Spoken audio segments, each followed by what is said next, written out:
മഹാലക്ഷ്മിയുടെ ഏറ്റവും പുതിയ പ്രൊമോ റിവ്യൂയിലേക്ക് എല്ലാവർക്കും സ്വാഗതം. ആദ്യം തന്നെ കാണിക്കുന്നത് പ്രതാപനും അമ്മയും കരുണയും കോണിപ്പടി ഇറങ്ങി വരുന്നു. മഹാലക്ഷ്മിയെയും മോഹിനി അമ്മയെയും നോക്കി, അവരുടെ മുഖത്ത് നോക്കി, അതായത് പ്രതാപൻ്റെ മുഖത്ത് നോക്കി മഹാലക്ഷ്മി ദേഷ്യത്തിൽ തന്നെ പറയുന്നുണ്ട്, എൻ്റെ രണ്ടാനച്ഛന് കൊലയാളിയുടെ മനസ്സുണ്ടെന്ന് മറ്റാരെക്കാളും നന്നായിട്ട് എനിക്കറിയാം.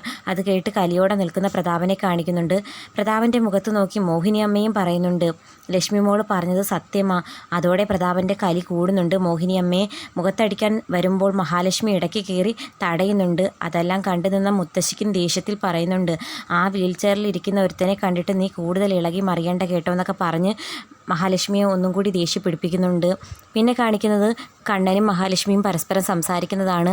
ദൈവത്തിൻ്റെ കൃപയില്ലായിരുന്നുവെങ്കിൽ നമ്മളിതുപോലെ കാണില്ലായിരുന്നു എന്നൊക്കെ മഹാലക്ഷ്മി കണ്ണനോട് പറയുമ്പോൾ കണ്ണനും അത് വല്ലാണ്ട് വിഷമമാകുന്നത് കാണിക്കുന്നുണ്ട്. ശേഷം കാണിക്കുന്നത് മുത്തശ്ശി പ്രതാപനോട് ചോദിക്കുന്നു, കണ്ണൻ ഇനി പോലീസ് കേസ് ആക്കുമോ പ്രതാപ? അത് കേട്ട് ചിന്തിച്ച് നിൽക്കുന്ന പ്രതാപനെയും മുത്തശ്ശിയും കരുണയും കാണിച്ചാണ് ഇന്നത്തെ പ്രൊമോ അവസാനിക്കുന്നത്. അപ്പോൾ ഇന്നത്തെ പ്രൊമോ ഇഷ്ടപ്പെട്ടെങ്കിൽ തീർച്ചയായിട്ടും ചാനലൊന്ന് സബ്സ്ക്രൈബ് ചെയ്ത് സപ്പോർട്ട് ചെയ്യാൻ മറക്കല്ലേ കൂട്ടുകാരെ.